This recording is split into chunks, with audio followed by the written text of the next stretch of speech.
morning, Philippines! Good morning, world! Good morning, Metro Manila! And good morning, Metro Cebu! Blessed third Sunday to our more than 10,000 members in our Facebook group and 10,000 followers in our TikTok. Our growing numbers of subscribers, our YouTube channel, and of course to our coordinators in the Philippines, in Asia, in Africa, and other parts of the world. This is your servant, God's servant, Harvard student, Dr. James Lopez, the President of Jesus Still Heals Worldwide Healing Ministries, and the President Dean of the Masters Online Seminary. How are you this morning? Kumusta po kayo lahat? And how is your date? Last February 14. And not only your date, how's your love relationship with the Lord? And this third Sunday, we're going to resume our in-depth, comprehensive, and life-changing series of messages about love. So we're done with love for God, first Sunday.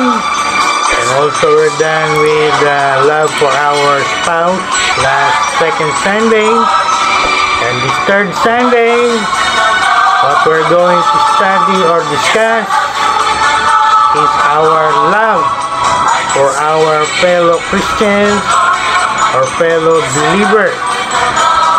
So if you are new to our YouTube channel, I want you now to click the red subscribe button and click the notification bell as well, so you will be notified right away when we upload new videos this February.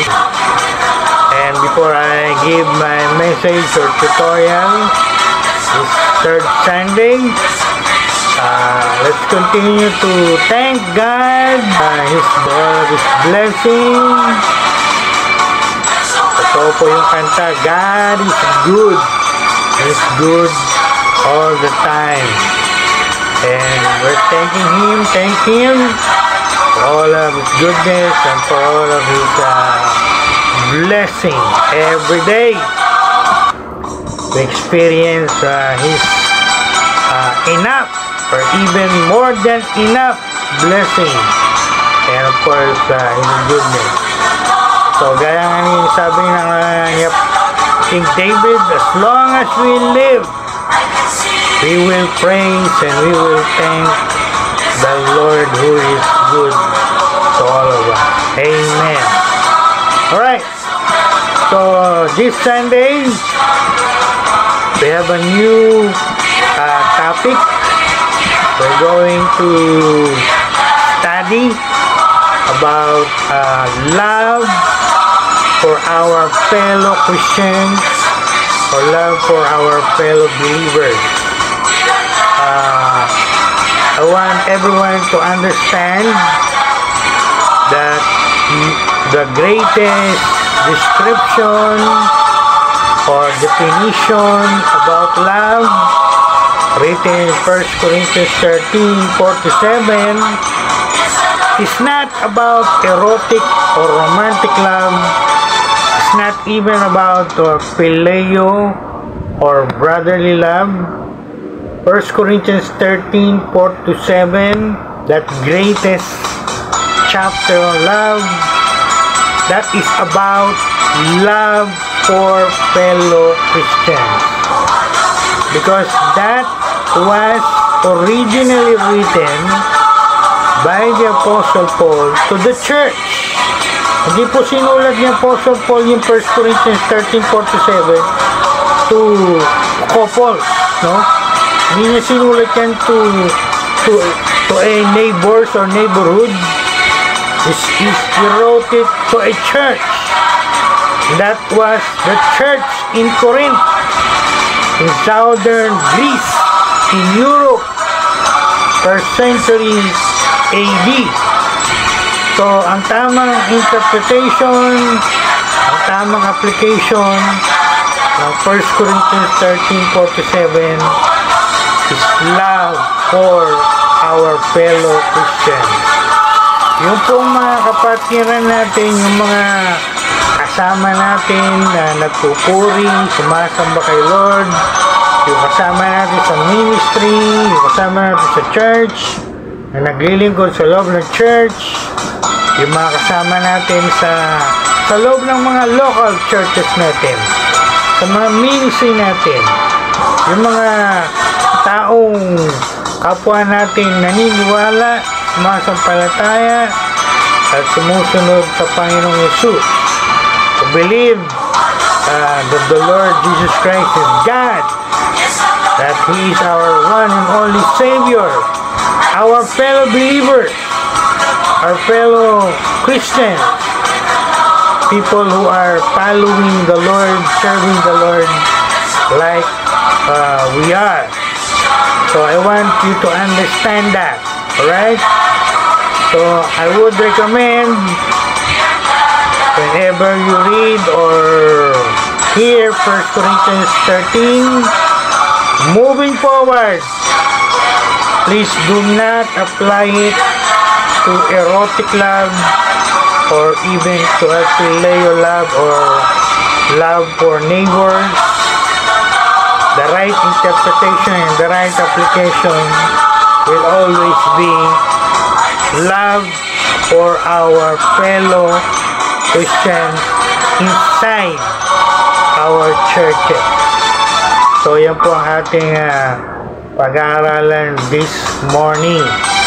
Gonna discuss it, right? And we're gonna apply it in our relationship with our fellow Christians or fellow believers, whether we are inside the church or outside the church as of the moment. Alright? So as you listen this morning to this video, to this tutorial, I want you to think, I want you to meditate about your relationship with your fellow believers or fellow Christians. Since our series is entitled Rekindling Your Love, kumusta po yung pag-ibig natin o relasyon natin sa ating mga kapwa Kristiyano? Nalalamig na ba tayo? O lukewarm?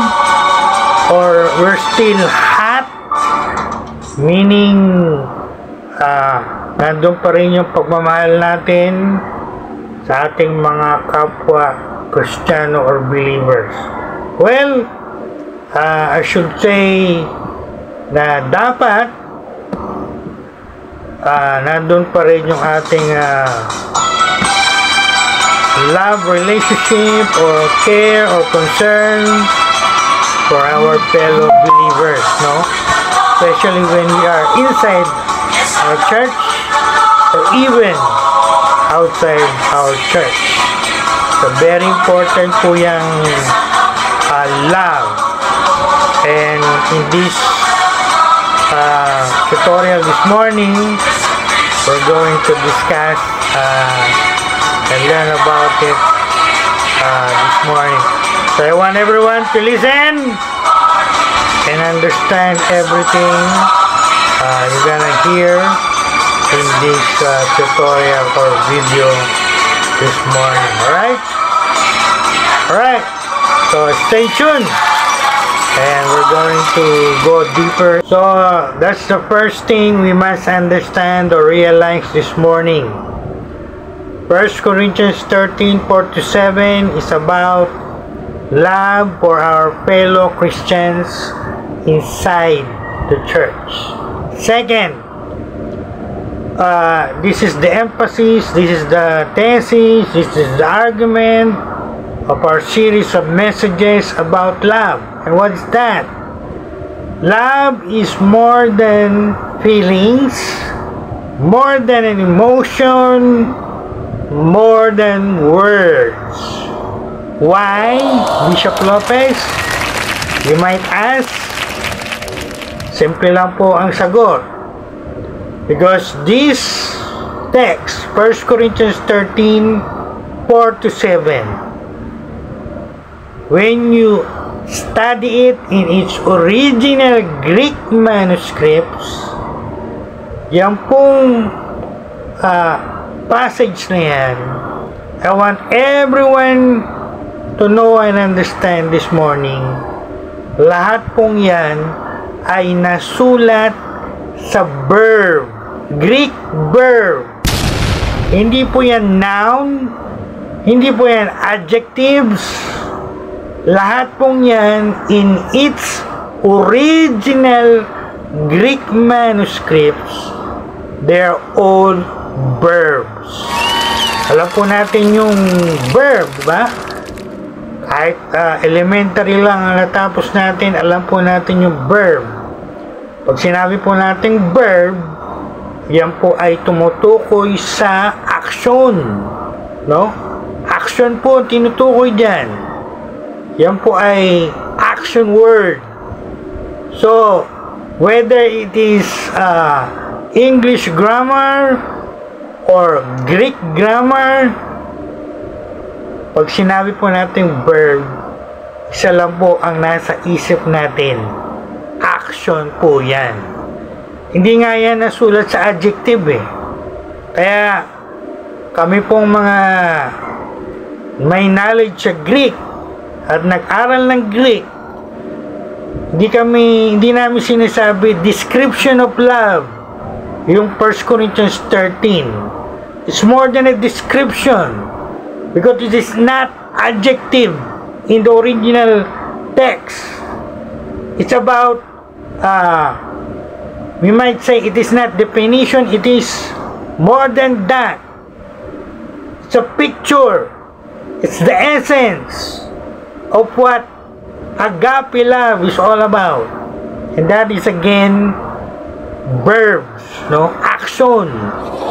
Kaya doon ko po kinuha yung aking argument, yung aking thesis, yung aking team.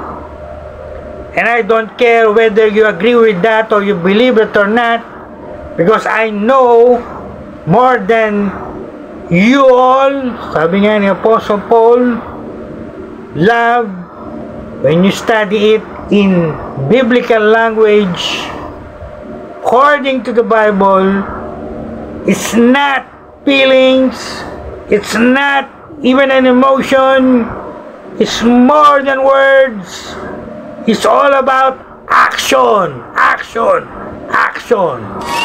Alright? So, ngayon pa lang, ilagay na po natin sa isip natin, sa puso natin yan. Ang pagmamahal sa Diyos, ang pagmamahal sa opposite sex, at ngayong umaga ang pagmamahal sa ating mga kapatiran, mga kapwa natin Kristiyano, lahat pong yan makikita yan sa ating mga aksyon. Again, ulitin ko po, whether it is love for God, it is about action. As I said, or I taught in first Sunday, and last Sunday, when we talk about love for our opposite sex, it's all about action also. It's more than words. Madali lang sabihin, I love you. But where's the proof? Where's the action to back it up? And so it is also with our relationship with our fellow Christians. It's action more than words. Alright? So yan po yung mga main points na gustong ituro o share sa inyo ni Dr. Lopez, ni Bishop Lopez, lahat ng Christians, even non-Christians who will watch this video now or later, yan po yung dapat nating maging realization. Una, ang 1 Corinthians 13:4-7, that is about love for Christians, not erotic, not phileo, because it is agape in Greek. At alam natin yung agape, that is God's unconditional love. And second, love is action. Alright? Ma-share ko lang po. Kahapon po ay nagsimula na akong magsulat sa ating blog. Meron po tayong website o blog site. Nakalagay po sa description ng video ito. Binigyan tayo ng pagkakataon o ng privilege na magkaroon tayo ng blog spot. Yan po ay nasa online. At nag-start na po akong magsulat ng mga blog dyan. And the first blog I wrote is Understanding Love is Action. So you can read that. Everyone can read that. And I think it will be read by many people around the world, because that is an online blog. So lahat po na may access to that website, they can see the blog that I wrote. So umpisa pa lang po yan. As I said in my past video, we're on the process of making manuscripts or small books. At dyan po kukunin ni Bishop yung mga manuscripts na gagawin nating future books. God willing, mag-start si Bishop sa mga small books, because that is the desire of my heart, not only to share the vast knowledge that the Lord entrusted to me, not only through videos but also through written form, blog, books, articles, etc. Alright, so if you want to read that blog, nandiyan po yan sa description na ating video. Alright, so yan po yung two main points na dapat nating ilagay sa isip natin as we're going to discuss 1 Corinthians 13:4-7 this morning.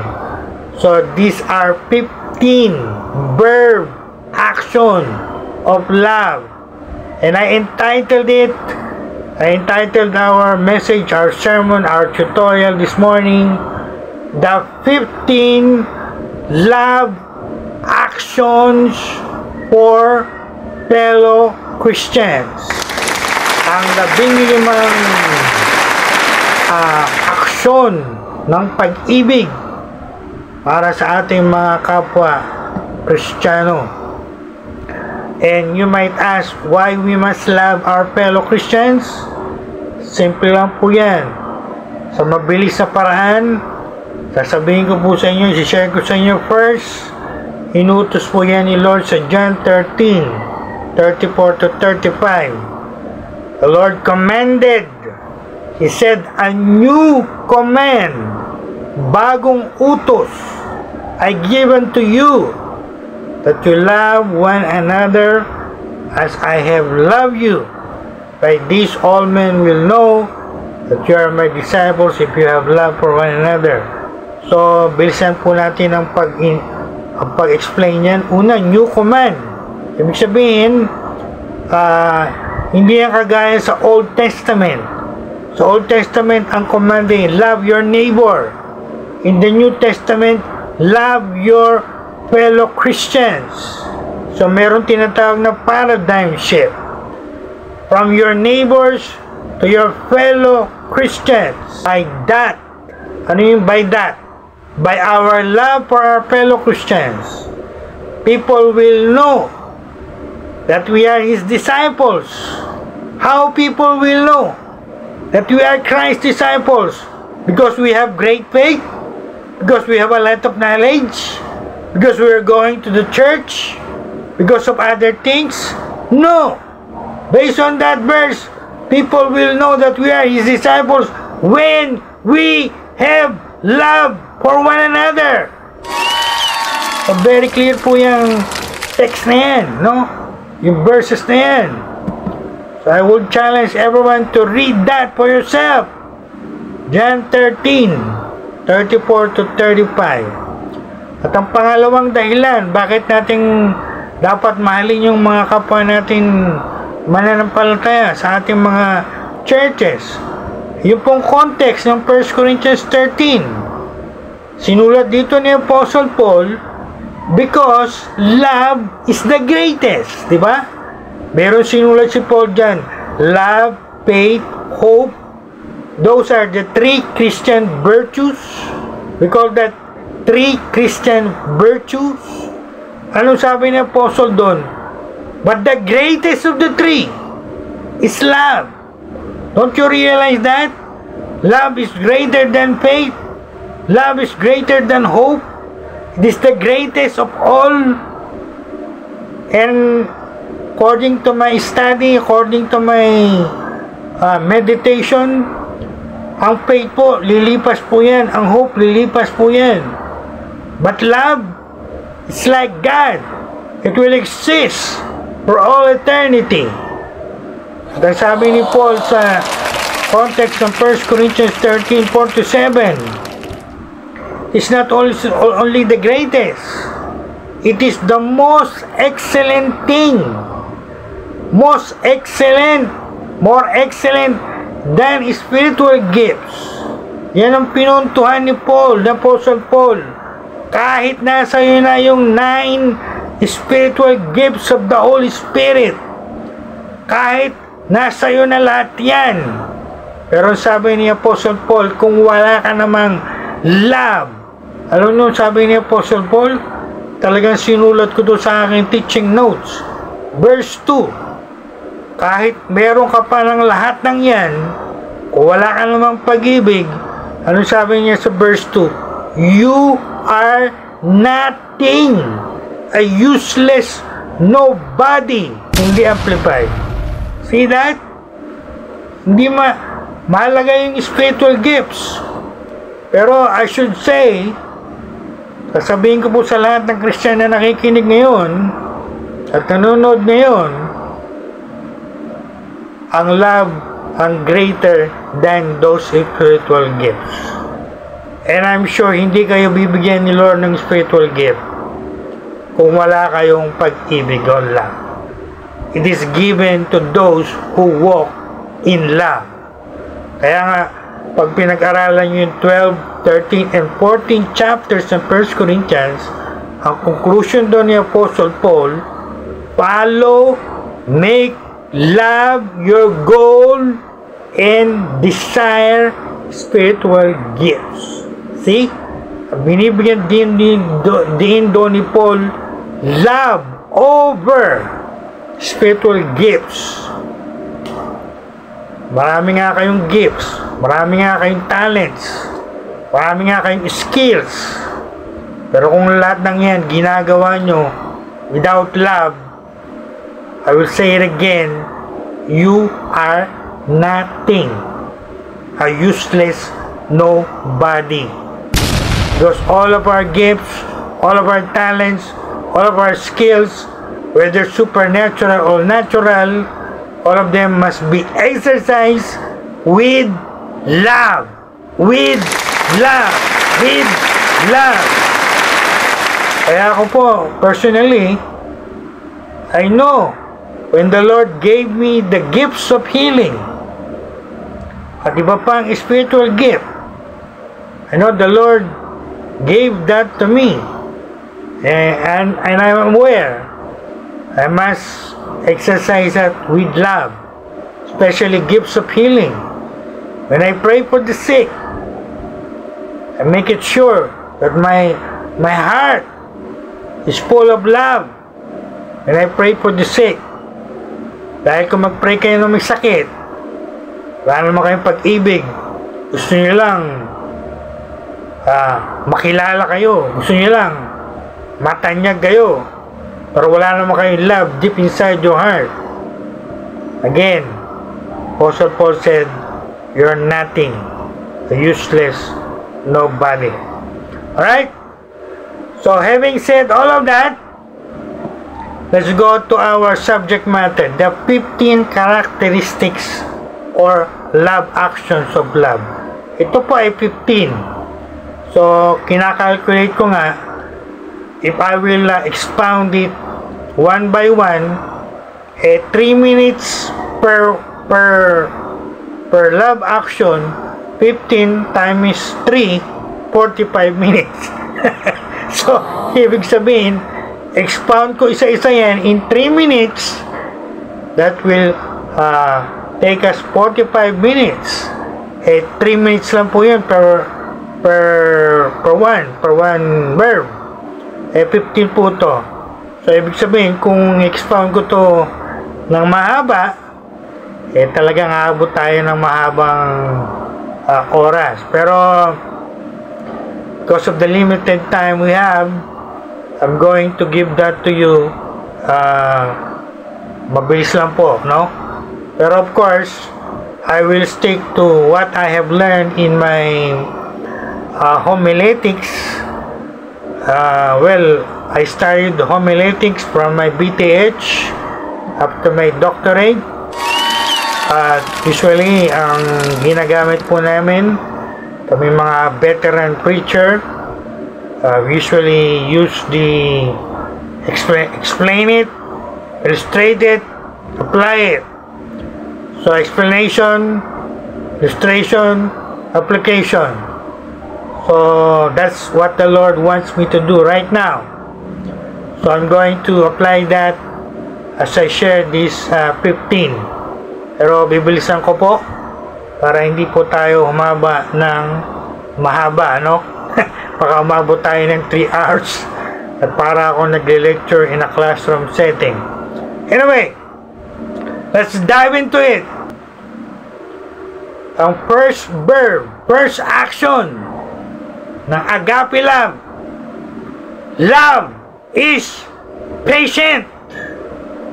O basa niya sa 1 Corinthians 13 verse 4. I've been preaching this passage almost every year, and I've been preaching here for many years, and I think master ko na po to, no? Kahit siguro hindi ko nabasahin yan eh, I can give that to you from the Amplified, memorize ko na po lahat yan. So first, love is patient. In Greek, yung patience po dyan is macrotomeo or tomeia. Pag sinabi po nating macro, opposite ng micro. So, ibig sabihin, Bishop, yung micro saka macro, galing sa Greek yan? Yes. No? Marami tayong English word, you don't realize, they come from Greek. No? So, pag sinabing macro, big, long. At ang tinutukoy po dito ay long patience with people. Mahaba ang pasensya, mahaba ang PC sa mga tao. In the context of the church, ibig sabihin ito, mahaba ang pasensya natin o PC natin sa mga kapwa natin Kristiyano. We're patient with our brothers and sisters in the church. Alright, so that is the simple explanation of it. Alright, so how are we going to illustrate it? Ang illustration na gagamitin ko po dito ay yung patience ni Lord with His disciples, and I should say His patience with us. Di ba? Napakahaba ng pasensya ni Lord sa atin. Kahit may mga kapalpakan tayo, kahit may mga mistakes tayo, kahit may mga failures tayo, kahit may mga foolishness na pinagagawa tayo sa buhay natin, we can say the Lord has been patient with us through the years. Yan po ang ibig sabihin niya. Another illustration, nung ako po yung nagpapastor, nung ako ay pastor, I've been patient with my board members, with my leaders, with my disciples, with those I'm mentoring with our members, lalo na yung mga nakagawa ng mga mistakes, disappointments, failures. We don't give up on them. We're patient with them. Hindi natin sila gini-give up. As long as they don't give up on us, we disciple them, we teach them until we see them grow up spiritually. Alright? So, yan pong ibig sabihin yan. At marami pa tayong pwedeng gawing illustration. Pero, because of limited time, let's go to the application. How can we apply this in our churches, in our dealings with our fellow believers, fellow Christians? Well, ang nilagay ko po dito sa aking teaching notes, you can show patience when others are slow to change or they fail again and again. No? We don't give up on them. Yan po yung ibig sabihin ng patience. Love is patient. Kahit may mga nagagawa na yung mga kapalpakan, as long as hindi humihiwalay sa atin at open pa rin para sa ating mga pagtuturo at correction, we're patient with them, right? We're patient with our Christian spouses. We're patient with our Christian children, right? And of course, we must be patient with our Christian brethren in the church. Yan po yung kailangan natin. Love is patient. So, ang application po natin yan this week and until the end of the month, lagay po natin sa isip natin yan, sa mind natin yan. Pag mayroon tayong mga kapatiran na nagbibigay sa atin ng mga disappointments, they don't live up to our expectations, we're patient with them. We don't give up on them. Because the Lord is patient with us. And He never give up on us. Lalanin niyo po yung binanggit ko kanina. We love them as the Lord loves us. So kung si Lord patient with us, likewise, we must be patient with our fellow Christians. So yung po mga, lalo na kayong mga nasa mga churches nyo, think about it, and I should say, practice it as you relate to your fellow Christians in your churches, in your local churches. Alright?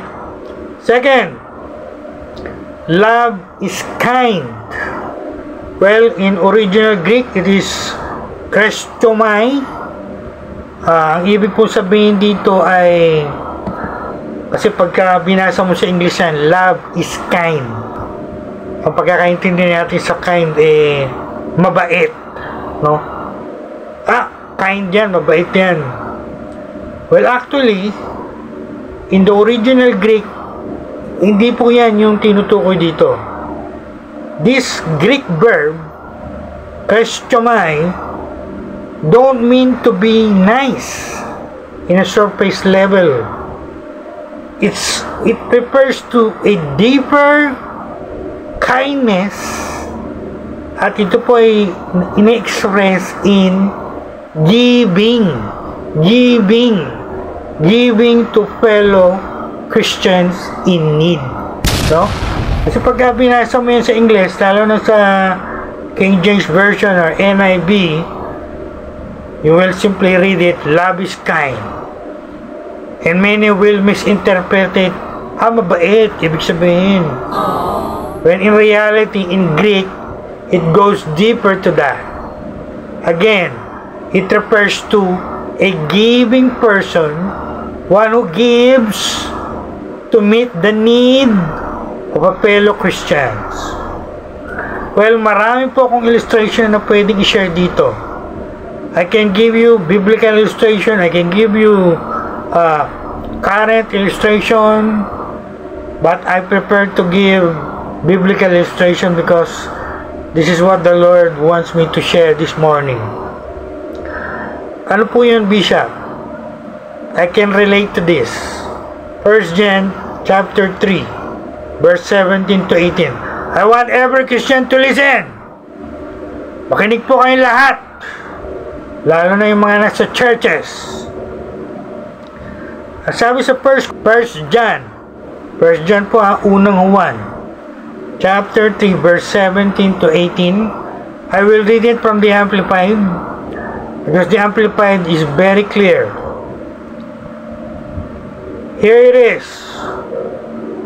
Whosoever has the world's goods, resources, and he see his brother in need, but has no compassion for him, how does the love of God live in him? Verse 18. You know what the Apostle John, ano nyo po si Apostle John? Kilala yan sa the Apostle of Love, no?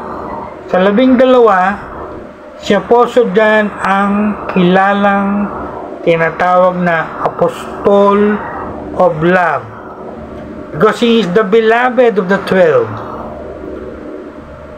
I will not elaborate on that, but when it comes to love, I think wala nang higit pa kay Apostle John. And he wrote, you know what he wrote in verse 18? He said, let us not love with words only. You know what it is in the Amplified? Giving lip service to compassion. But we must love in action, in practice, in sincerity, because practical acts of love are more than words. See? Yan ang argument talaga ng Bible. Yan talaga ang teaching ng Bible. No? Pag Bible ang pag-uusapan natin, love is action. No? Kaya dito sinasabi ni Apostle John, Tagalogin ko po, ang senaryo ganito, kung ang isa daw Kristiyano merong resources at nakikita nyo yung kapatiran niya may pangangailangan at hindi man siya naawa, anong sabi ni Apostle John? Nasaan ang pag-ibig ng Diyos sa taong Kristiyanong yan? At pagdating sa verse 18, ang sabi niya, huwag tayong kasalita lang, no? Pakita natin yung love natin in action. Di ba? Nangyayari yan sa maraming churches natin. Pag nagkita-kita sa mga fellowship, kantahan sila, oh, I love you with the love of the Lord. Gayakapan pa yan eh. Nagbebeso-beso pa yan eh.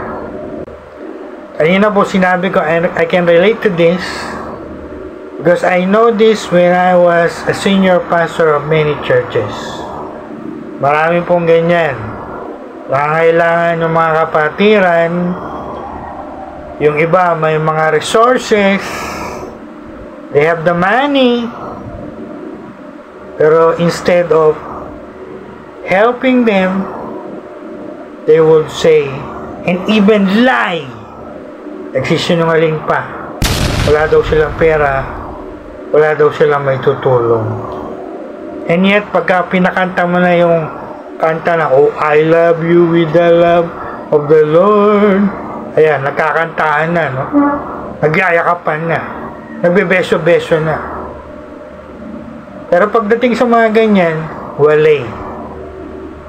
I agree with the apostle dyan. Mga kapatid, love is kind. Again, kind there means giving to meet the needs of your fellow Christians. I agree with the apostle dyan. Huwag tayong salita lang, no? Madali lang sabihin yan eh. Madali lang kantahin yan eh. Pero in practical terms, in practical action, kaya pinili ko po itong illustration na to. And I'm sure it is still happening in many churches and many fellowship nowadays. At masasabi ko po, I can say as a servant of God, mali po yan. Kung meron tayong resources, if we have the money, if we have the ability to help and meet the needs of our brethren, we might as well help them or give to them. Right? Especially pagka merong leading sa atin si Lord. Of course, exception dyan kung walang leading sa si Lord. Pero kung kitang-kita mo na talagang nangangailangan at meron ka ng makakayanan, I think hindi mo na kinakailangan maghintay pa ng leading ni Lord, na? Obvious naman na yun eh. So, anong application natin on this one? Well,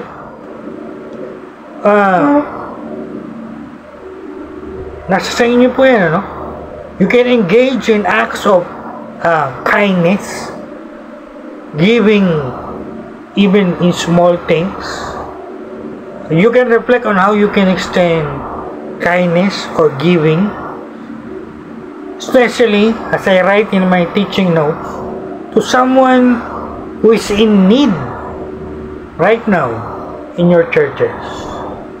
Mga kapatid, I'll say again, as the Apostle John said it, huwag tayong salita lang, huwag tayong kanta, no?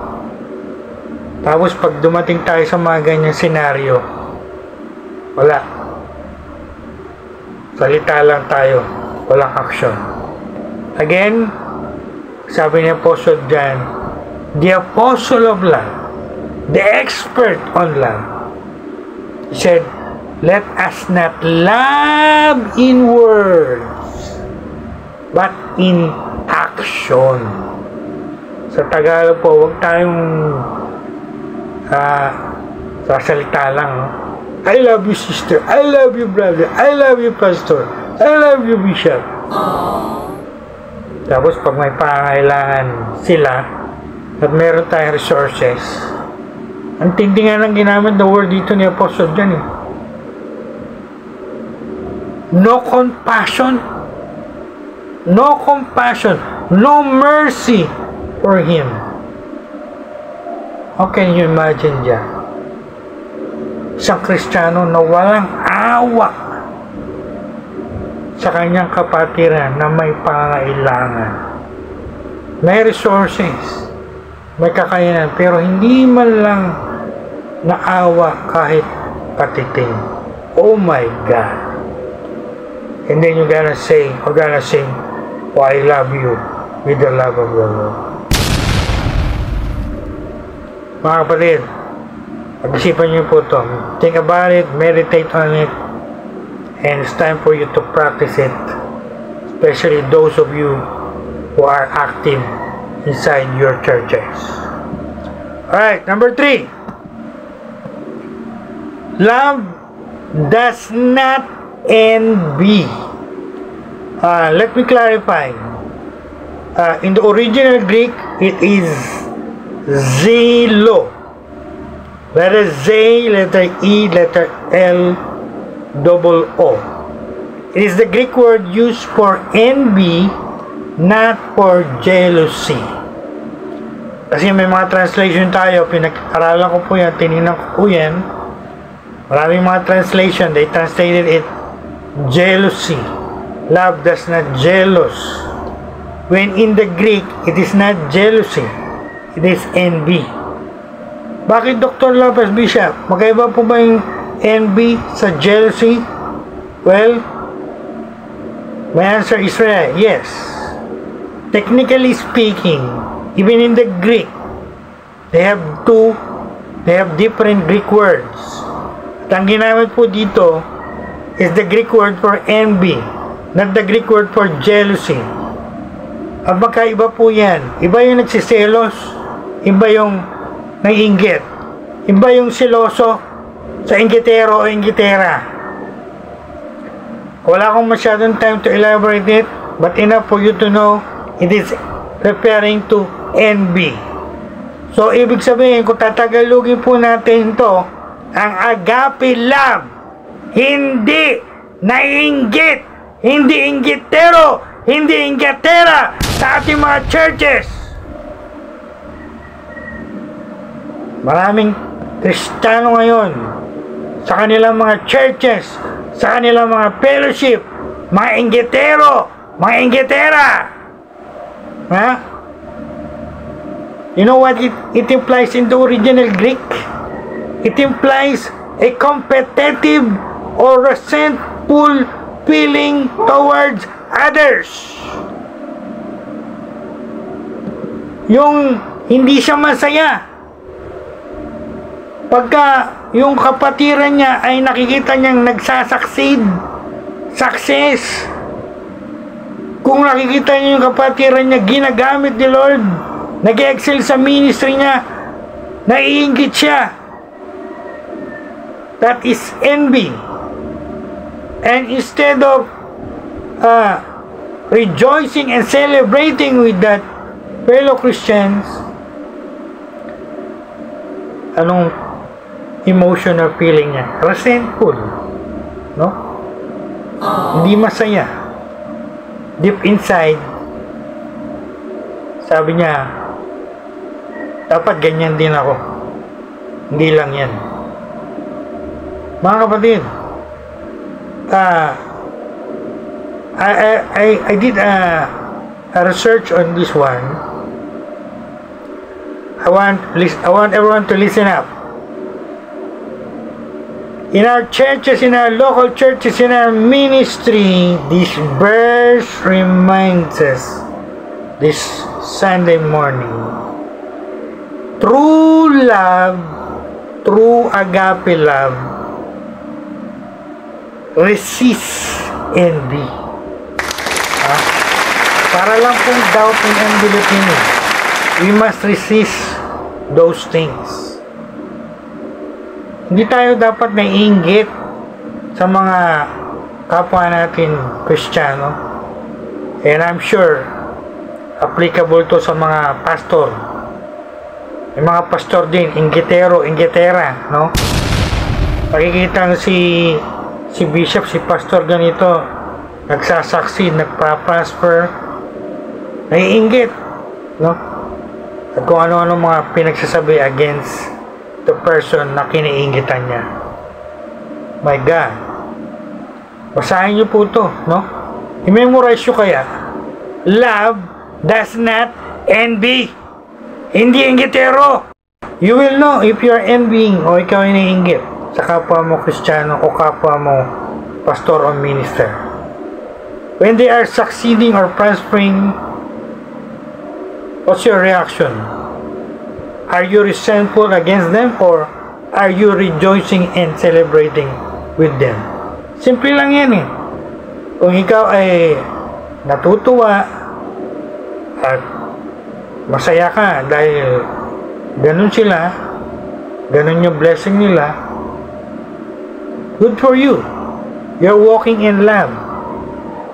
Pero pag ikaw ay baliktad, naiinggit ka, pulo ka ng resentful, deep inside you, you're saying, ako dapat din ganyan eh. Ako yung dapat nasa ganyang sitwasyon eh. Inggit po yan. And to tell you frankly, you're not walking, you're not living in this kind of love that is written in 1 Corinthians 13:4-7. Memorize niyo po ito. Love does not envy. Sinabi ko na po yan sa aking mga nakaraang video. I would rather be jealous than envious. Ako po masasabi ko seloso ako, pero hindi ko masasabing inggitero ako. Dahil as I said in all of my videos, wala akong dapat ikainggitan.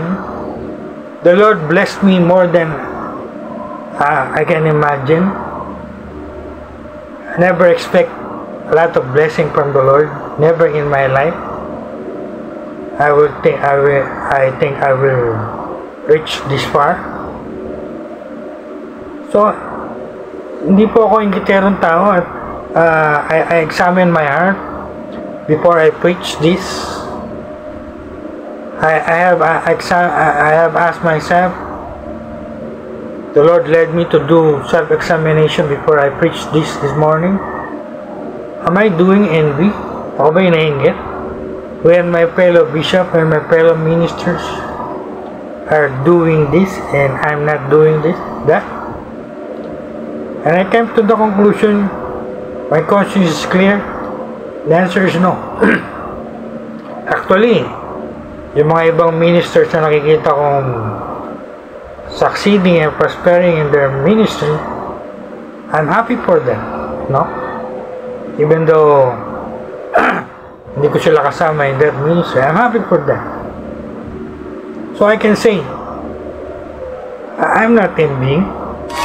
I don't have any reason to envy others. So dapat ganun po tayo, no? You must rejoice with our fellow ministers or fellow Christians when we see them succeeding, when we see them prospering, when we see them, the Lord using them in that way. Hindi yung naiinggit tayo. Alam niyo po ang danger na inggit before I leave this point? Crab mentality. And I did another research on crab mentality. Many people are asking, what is crab mentality in the Philippines? You know what? My research confirmed my idea about it. Ano yun? Crab mentality or utak talangka o talangkang pag-iisip in Tagalog. I want everyone to listen. Kinig po kayo mabuti. It's a pattern of thinking where the person, take note, is often envious about a person's success. See? You see the connection between envy and crab mentality? When other experts say it, confirms what I know. Ang mga taong talangka ang pag-iisip, ayaw nila nakikitang umakyat ka. Pag nakita nilang umaangat ka, nagsasakit ka, naiinggit sa'yo at gusto kang hilahin pa ba? Ano sabi dito sa research? Those people are often envious about your success. What motivated their crab mentality? Bakit gusto ka nilang ibaba? Bakit hindi sila masaya sa success mo? Because of inggit. Inggit. Inggitero. Inggitera. At hindi po binabanggit dito yung mga inggitera outside the church, ha? Again, ito po'y sinulat inside of the church setting. In that church in Corinth. Because when you study ecclesiology, as we study ecclesiology, study of churches, We have a lot of case of study in many churches. There's a lot of so-called Christians. Puno pa rin ng inggit, no? Isa lang po masasabi ko nito dito. It's time for you to grow up. Ha? Yung mga inggitero, mga inggitera din sa mga churches nyo, sabihan nyo, it's time for you to grow up. It's time for you to grow out of that envy. Because spiritually mature Christians do not envy. They rejoice when their fellows are making it that far. So, again, paalala po sa atin to, no? Again, hindi po tinutukoy dito yung mga unbelievers na mga inggitero at inggitera. Ay mga inggitera at inggitero sa loob ng church. So, love is never envy. It does not envy. Hindi na inggit. E maaaring yung tanong nyo, hindi na inggit pero seloso. The answer is yes. Again, marami hindi naiintindihan yung difference between the two. Well, hindi po yan ang subject ko, so hindi ko pa explain yan. Pero, enough for you to know, there's a big difference between the two. I'll give you an idea, a clue. Ang Diyos, masasabi natin ang Diyos seloso, right? He's a jealous God. Pero sabihin mo ang Diyos inggitero, you're wrong. Tama? Wala kang mabasa sa Bible from Old Testament to the New Testament that God is envious. All you can read and hear is God is jealous, but is never envious. Got the point? Got what I mean? Ganyan po ako. Siloso ako pero kung hindi ako inggitero. Dapat ganun po tayo, no? We are like our God. We can be jealous, but we cannot be envious. Pag-isipan nyo po yan. Alright, bilisan po natin. So, itong 4 and 5, halos magkareho lang, pareho lang po ito. It's all about pride. Mayabang, mahangin. Ang pagkakaiba lang ng 4 and 5, yung pong 4 does not boast, does not brag. In the English and in the Greek, it refers to yung bragging by words. Bragging by words. Ito by words. Yung number 5 naman, love is not proud, that is in the mind, mindset, mental attitude. Ito yung sinasabi natin sa Tagalog. Yung words, mahangin.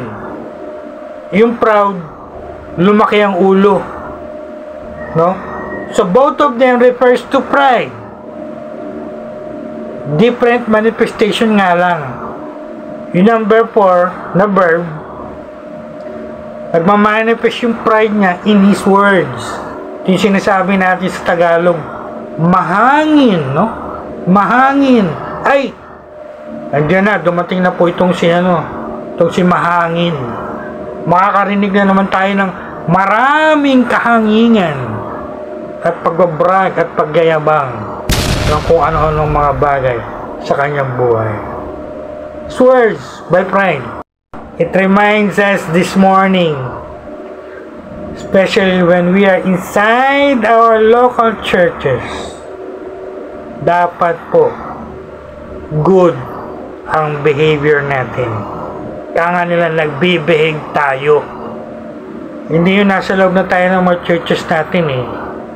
Dala-dala pa natin yung mga behavior ng mga kagaya ng mga sa kanto o mga kung ano-anong klaseng behavior, no?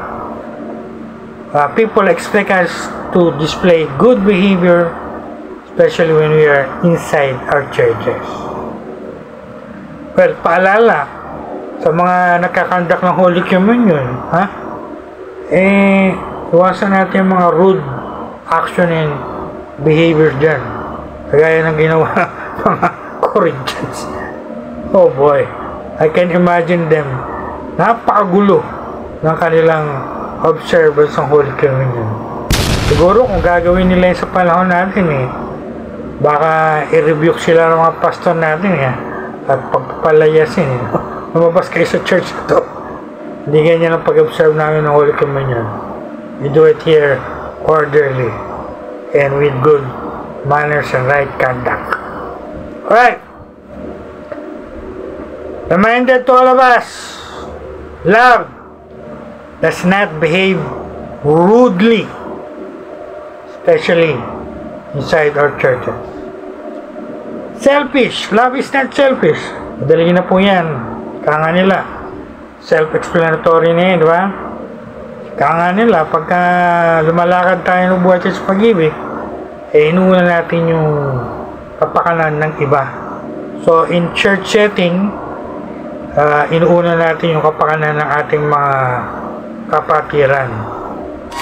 Kami po mga pastor, kami po mga bishop, naiintindihan po namin yan. Pagka nagmi-meeting kami, nagmi-meeting tayo for, sa mga tungkol sa ating mga churches, ang priority natin how our members will grow, how they will mature, how it will be better for them, etc. etc.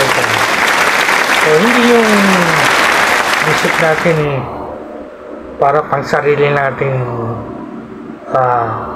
kapakinabangan. Lalo na pagka pastor o bishop ka and you're handling churches sheep, the care and the protection of your sheep is your top priority, because we care for them and we love them. We have what we call shepherd's heart. Hindi tayo selfish. Although alam natin yan, may mga ganyan ministers, no? Imbis na unahin yung pakinabangan ng kanilang mga membro, inuuna yung kanila. Paano ba tataas yung sweldo ko, yung allowance ko? Love is not selfish, not self-seeking. Third, ito po yung sinabi ko, lahat tayo, we need improvement in this area. Love is not easily provoked, it is not easily angered, it is not easily irritated. Well, ang ibig po sabihin nito, I think masasabi po natin marami ang tatamaan pagdating dito, no? Madaling magalit, madaling mairita, madaling maprovoke. Actually, sa Amplified, tinignan ko, ang nakalagay po yung overly sensitive. Masabihan lang ni pastor, ma-rebuke lang ni bishop, ayun, nag-react na at kung ano na ng pinagagawa. Overly sensitive, easily provoked, easily angered. Maraming ganyan, no? And I'm sure it applies to all of us, I should say. So, this morning, I would like all of us, again, no one exempted here. Let's think about it this morning. Magkaroon tayo ng self-examination. Madali ba tayo ma-irritate? Madali ba tayo magalit? Halimbawa, magtuturo ka, yung tinuturuan mo slow to understand what you're teaching.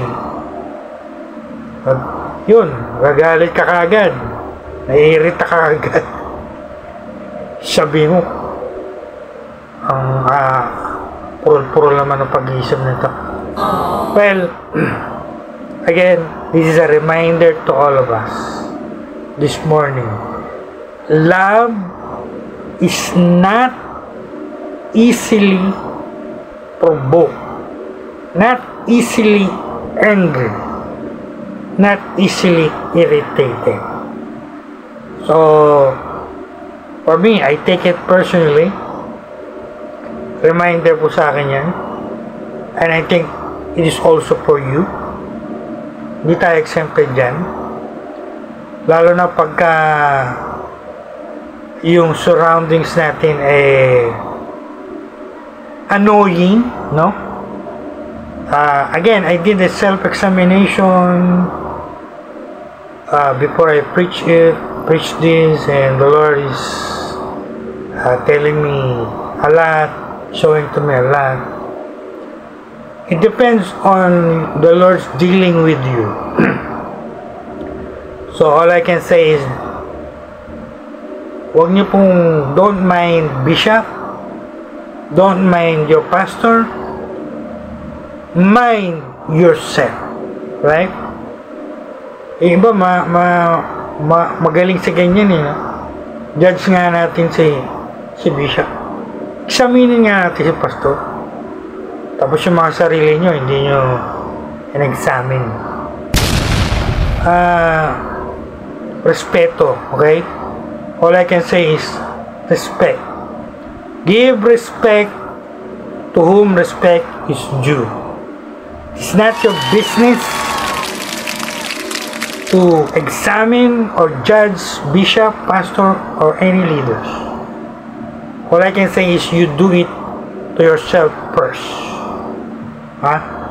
Hindi yung kung sino-sino mga tinitingnan nyo tapos sarili nyo hindi nyo tinitingnan. Tingnan nyo muna yung sarili nyo. Ayokong gamitin yung harsh word na ginamit ni Lord sa Sermon on the Mount, because I study it a lot. I don't want to use that. Baka sabihin nyo harsh yung word ni Bishop. All I can say is, when it comes to this, do your self-examination. Because I believe the Lord is dealing with us individually, no? As the Lord is dealing with me. Right? So, pagdating po sa punto na to, my challenge, my encouragement, I'll say it again for the last time, this goes to all of us, no one exempted. Examinin natin sarili natin ngayon. Am I easily provoked, easily angered, easily irritated, especially when your surroundings, when the people around you are really annoying? Kumbaga sa Tagalog yung mga nakapaligid sa'yo talagang parang inaasar ka pa, no? How you gonna react? Alright? So, think about it. Let's all practice this moving forward. Again, wala po akong maririnig na you're judging or you're examining bishop, your pastor, anyone. Saminin nyo yung sarili nyo. Gamitin nyo yung word na yan sa sarili nyo. Period. Alright? It's not your business. Sometimes you are intruding into something you must never intrude. Wala na kayong respeto. Right? Alright. Last of the four. Ito po yung sinasabi natin, you forgive and you forget. Especially we're talking about love right now for our fellow Christians, fellow believers. It's right, we forgive them. We forget the offense done. We release the person, we move on. I agree with all of that. Tama po yun. Dahil sa Christians, alam natin yan, basic yan. Pag nag-harbor tayo ng unforgiveness in our hearts, tayo rin naman na mahirapan, di ba? Merong parable sa Lord dyan sa Matthew. We all know about that. But, before I leave this point, all I can say is, we don't stop there. We remember the lessons learned. And we do not forget them. Because if we forget the lessons learned from there, I'm telling you, frankly, you are bound to repeat the same mistake. Kaya nga nila kinuha yung kasabihang history repeats itself. Why? Because they forgot the lessons that the history is teaching them. And so, likewise, ganon din po yan. Because we're talking here about love for our fellow Christians and fellow believers. When our brother or our sister offended us, alam natin yung teaching ng Bible. We forgive them. We release them. We drop the issue. We move on. But, again, we don't stop there. We learn the lesson and we never forget that lesson. Dahil kung hindi natin gagawin yan,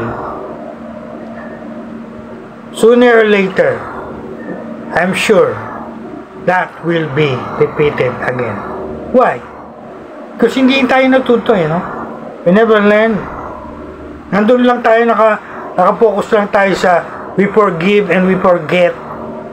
And then, we skip the retaining the lessons learned. I think mali yung one-sided lang tayo. Alright? Let's practice what is written in the Bible, but at the same time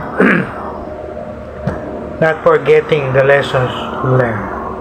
Because through that we can avoid the same mistake in the future, and we can really move forward. Right? So, simple po lang yan. So, hindi na po tayo magtatagal dyan. Ang application yan, naalala ko tuloy yung nakalagay sa Colossians, forbearing one another and forgiving one another. If someone has a quarrel against any in the church, as the Lord forgive you, so you do the same. That's right. That's what we need to practice, right? We walk in love, we walk in forgiveness, but you also walk in wisdom at hindi in forgetfulness. Right? So, dito na po abaan to. Think about it. Then, let's practice that. And the last 6, before we end this 15, medyo mahaba po, dahil 15 to. Well, I want to finish this because next Sunday, we will discuss love for our neighbors. Ano ba tinutukoy talaga ng Bible about loving our neighbors? And the Lord is teaching me a lot. I'm going to share that to you this last Sunday before we complete this 1-month long series about love. So let me finish this 15. So tapos na po tayo sa 9. 6 na lang. So yung dalawa, dali lang po rin to. Sabi, love does not rejoice in unrighteousness, but rejoice in the truth and in righteousness. Again, ulit-ulitin ko po, ang 1 Corinthians 13:47, sinulat yan sa context ng Corinthian church. So we will always go to the context of the local churches.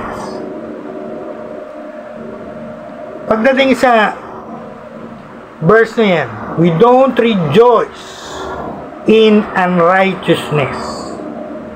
Ibig sabihin, mayroon pong nangyayari mga unrighteousness pa sa mga churches natin. Is that what you're saying, Bishop? Actually, sa ibang translation, nakalagay, injustice pa eh. Nalala ko tuloy yung professor ko sa graduate ng ATS sa Christian Education.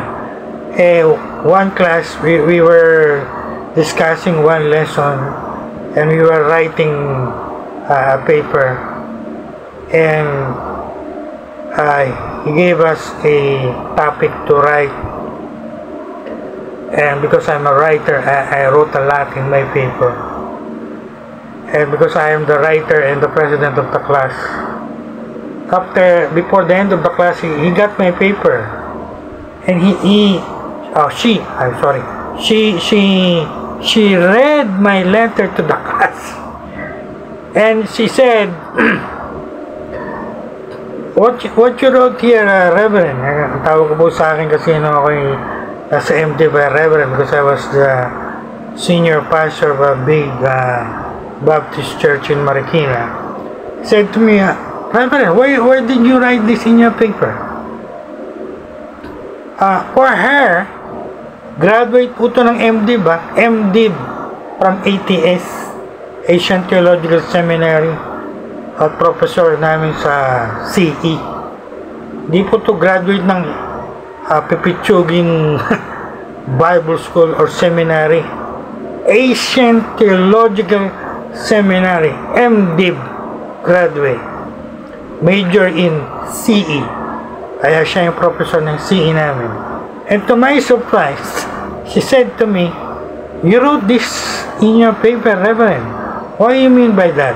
Are you saying, this is what she said, are you saying in your letter, in your article, there is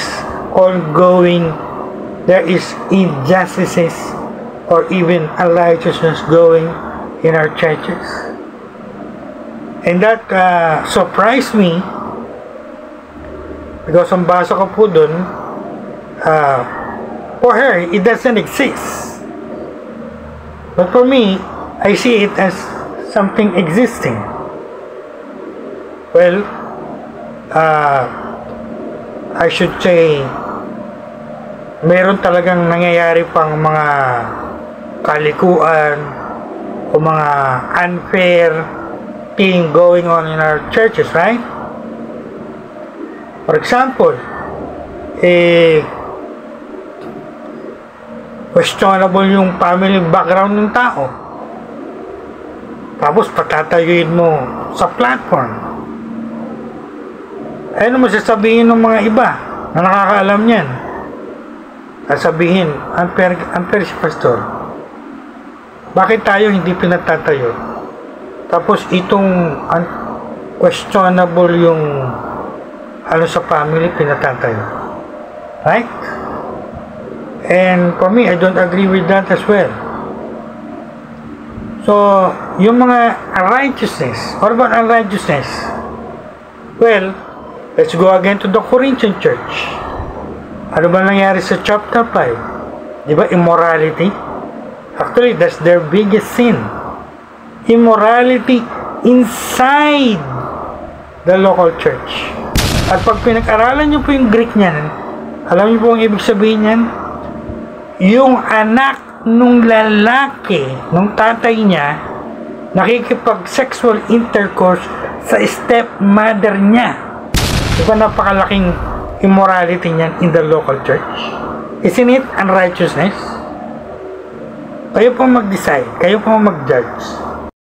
Many like this verse. Love beareth all things, love believes all things, love hopeth all things, love endureth all things. That's the last 4 verbs in the Greek. In my past videos, I already expounded it. First, mali po yung translation na love bears all things. Hindi po yan bear or carry in the Greek. In the Greek, it simply means covering. Love covers. You might ask, what it covers, Bishop? It covers the ugliness of the person that you love. Pag mahal mo ang isang tao, O mahal mo ang iyong kapatiran. Hindi ko sinasabing konsintihin nyo. Hindi ko rin sinasabing iskandalo nyo. Di ba ganyan eh?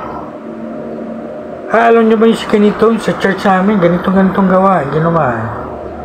Actually, alam nyo po kung anong sumagi sa isip ko ngayon? Yung church na pinanggalingan namin na malaki. Hindi ko nababanggitin ng pangalan. Dami nangyari doon. Pero yung mga nangyari po doon, hindi kinover. Hindi ko sinasabing konsintuhin. Senior at kinalat. Kaya maraming tao ngayon na alam niyang mga nangyari sa church na yun. Even yung pinaka-leader ng church na yun. Instead of protecting it, hindi dahil kinukonsinti natin sila, worse, parang na-scandal pa sila yun. Because many people knows already about them. What happened there? Ang point po dito, sinabi ko na po ito ng mga video, love covers the ugliness of the person that you love, or in the church setting, it covers the ugliness of your brethren. Hindi ko po sinasabing konsintihin. Ang point dito, hindi mo sila i-iskandalo. Hindi mo yun i-broadcast. Hindi mo yun ikakalat sa buong mundo. Lahat ng tao alam na. Kaya tuloy, hindi lang sila yung napupulaan. Sino pa po napupulaan? Hindi ba yung pati yung pangalan ni Lord napupulaan? Ganyan pala ang mga born again. Ganyan pala ang pastor. Ganyan pala ang isang reverend. Ganyan pala ang isang senior pastor ng isang malaking church. Well, kung ako pong tatanungin nyo, I would rather na it doesn't happen that way. Pero hindi po ako may control nun eh. Hindi ako leader ng church. It's sad to say, many people knows it already, and it becomes like a scandal.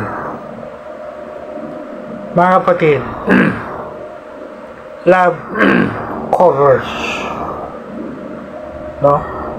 Kung meron tayong nakikitang ugliness sa mga kapatiran natin, huwag nyo i-broadcast sa susunod na fellowship o sa kabilang church o sa kabilang mundo at sa mga kapitbahay nyo. Ano na magiging tingin ng mga kapitbahay nyo sa inyo? Anong klaseng church meron kayo? That's the point. Ang point po dito, hindi ini-scandalize. Love is never scandalous. It is protective. Even the reputation of the person involved. Yun po yung meaning nito sa Greek. Actually, ang parallel nito yung sinulat ni Peter. Love covers multitudes.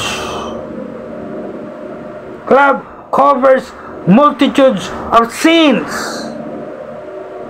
Again, hindi po ibig sabihin nung kinukonsinti natin. Ang point doon, hindi natin ini-iskandalo sa buong mundo. Kaya tingin tuloy ng buong mundo. Ganyan ba ang Christian Church? Ganyan ba mga born again? Walang resulta. Do you think you can win them to you? Kayo mismo nag-destroy the integrity ng church niyo eh. Got the point? Again, hindi po sinasabi ni Bishop na konsintihin natin pag meron tayo nakikita. Ang point dito, hindi mo iniskandalo. No? Kung may nakita kang ganyan, instead of broadcasting it around the world, do something to correct it inside the church. Hindi yung kuninto mo na sa buong mundo. Going back to the church that I mentioned, I just feel sorry for that church and for the leaders of those churches. Hindi man sila masasabi ko, hindi man sila, they are not following the ministry of Bishop Lopez, but for me, isa lang ang comment ko dyan, that's wrong. You already blow it out of proportion. Wala kayong na-contribute to rectify the error. Nagdagdag pa kayo sa nangyari. Alright? So, yan po yung lesson to all of us this morning. When you see your brother or your sister doing something not good, not right, huwag nyo lang i-broadcast sa next fellowship nyo, sa susunod na church, o sa ibang region, o sa ibang churches. Si brother namin, si sister namin, si pastor namin, ganito. My God. Tandaan nyo po yung nakalagay dito, love covers. It is protective. Ano pa pinoprotektahan? Reputation. Dahil yung reputation niyan, reputation din ng church nyo. Pag sinira nyo yung reputation niyan, sinira nyo rin yung reputation ng church nyo. Wala na kayong credibility sa mga unbelievers. Kaya tama yung slogan ng mga military. What you see here, what you hear here, when you go out, let that stay here. Hindi yung dahil mo pang broadcaster. Right? So, last three. Love believes all things. Ibig sabihin nito, meron tayong trust sa mga kapatiran natin. Lalo na yung may mga katangian talaga na mapagkakatiwalaan. Believe, trust. Pero hindi tayo yung madaling mag-trust, no? Mayroon din yung madaling mag-trust eh. Yun yung mga madaling maloko. Right? Love, hope all things. I love it. Simply means it's optimistic. Puno po ng hope. Yung love. Hindi yan pessimistic. And last, love endure all things. Ito yung sinasabi natin, love never gives up on the person that he or she loves. Kagaya rin nung kanina, we are patient with our fellow Christians. We endure them. No? We don't give up on them. As long as, lalo na, we see them trying to improve. So, ganun po yung pag-ibig. I don't want to give an application in erotic or phileo love, because I want to limit it to a church setting. So, pag mahal natin ang kapatiran natin, we will never give up on them. We will endure with them, no? Until the end of the world, or until the end when the Lord comes again. Do not forget it. It is not romantic. It is not neighborly love. It is for love for our fellow Christians. And second, huwag na po tayo sa mga i-unlearn na natin yung mga natutunan natin nung nag-Islam book tayo. What is love? Love is blind. Love is emotion. It's strong emotion. It's just strong feelings about someone. Mga Islam book yan eh, no? Mag-mature naman po tayo, mga kapatid. Lalo pagka-Christian na tayo, matagal na tayong Christian. I-unlearn nyo yung mga natutunan nyo nung kayo nasa mundo. Love is not blind. It is never feelings only. It's never an emotion only or words only. Love is action. action. In our lesson this morning, it reminds us of the best 15 actions of love that we can practice as we relate to our fellow believers in our churches. Alright? So, as an application, for example, love is patient. Are we gonna apply it? Kung hindi mahaba yung PC nyo sa mga kapatiran nyo, haba-habaan nyo, no? Be patient with your brother in Christ, your sister in Christ. Hindi yung nag-fail to, nakagawa to ng sa ano tayo agad. Abahan natin yung ating presensya. Alright? Again, kung may nangangailangan po dyan sa kanila, meron tayong resources, meron tayong pera, meron tayong grocery, meron tayong goods. Nililid tayo ng Lord. Mapipil natin. Let's be kind. Let's give. Let's meet that need. At yung iba pa po, no? Through this action, we can really show and prove our love. At hindi lang po yun. Actually, parang pinasulat sa akin to ni Lord sa aking teaching notes. You know what I wrote in my teaching notes here? You know, God is a loving God. Lalahanin niyo po yung nakalagay sa Bible.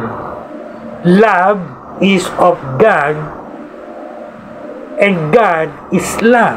1 John.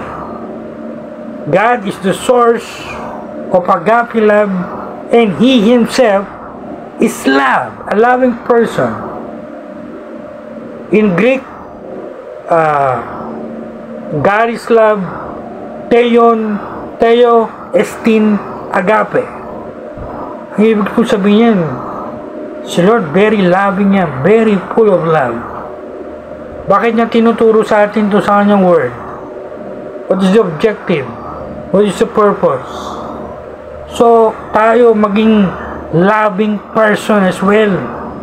So, we grow in love. No? Hindi lang we grow in knowledge, hindi lang we grow in faith. Our team for the whole year, we also grow in love. And we don't stay immature, childish. When it comes to agape love, alam lang natin, love is blind, love is feelings, love is emotion, love is words. Gagamitin ko po yung words na ginamit ni Apostle Paul when he was appealing to the church in Corinth. Mga kapatid, magsilaki naman kayo, no? Mag-grow naman kayo, ha? I-unlearn nyo na yung mga ganyang bagay. Wala na tayo sa ganyan, no? Graduate na tayo sa mga ganyan. Those things we must unlearn, because those things are coming from the world.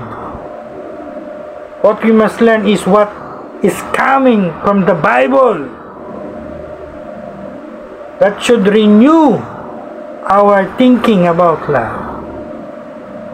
And that should change the way we show our love. Particularly when it comes to our local churches. Gaya ng bagay ko kanina, love is never envious. Kung kayo inggitero pa rin kayo, mga kapatid, mag-mature naman po kayo, no? Kakalungkot yan, 10 years na kayo sa church, 20 years na kayo sa church. Sabi nga ng mga pastor natin, 30 years na kayo sa church. And yet, mga baby pa rin kayo pagdating sa love. Andun pa rin, inggitero pa rin, iinggit pa rin. Yung pong pinag-aralan natin really reminds all of us. When we see our brother, our sister, our fellow minister, our fellow pastor, our fellow bishop succeeding, progressing. Let's avoid envy. Let's rejoice with them. When we can say, I'm happy for them. I can say that about others.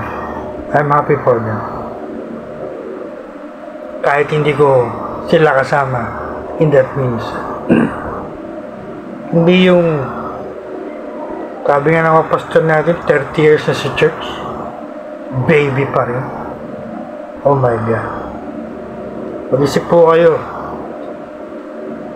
I think the Lord is speaking to you. Alright. I want everyone now to kneel down and pray. Lahat po tayo mag-pray. This is not a message we're gonna hear only and forget afterwards. Nauna na po akong mag-conduct ng aking self-examination. You do the same now. Talk to God and you let the Lord show to you where in this passage you need improvement. It's time for you to talk to God now. Let's allow this message to really change us. Yan ang ginugol po lagi ni Bishop ngayon. I'm not doing just teaching or preaching. I'm aiming for transformative preaching and teaching, where the goal is to transform, to change the person. Hindi yung pakikinggan lang natin, after, palimutan na natin. Kung ganyan ang attitude nyo, behavior nyo, frankly speaking, huwag na kayong makinig. No? Because I will say to you frankly, hindi po yan ang gusto ni Lord. Every time we read and hear His Word, that must change our mind, our thinking, our behavior, our action, etc. So I want everyone to pray right now. Pray for yourself. Pray nyo, hindi po ako mag-pray ngayon. I want you to pray for yourself. Ano pa mag-pray na yung Bishop? Pag-pray nyo, mag-grow kayo in love. According to 1 Corinthians 13:47. Yes, Lord, we thank you for this wonderful message about love. All I can pray, Lord, is make this message really change all of us from inside out. And this message will forever change all of us. No one is exempted. And to you we give all the thanksgiving, all the glory are yours alone. In Jesus' mighty name we pray. Amen and amen.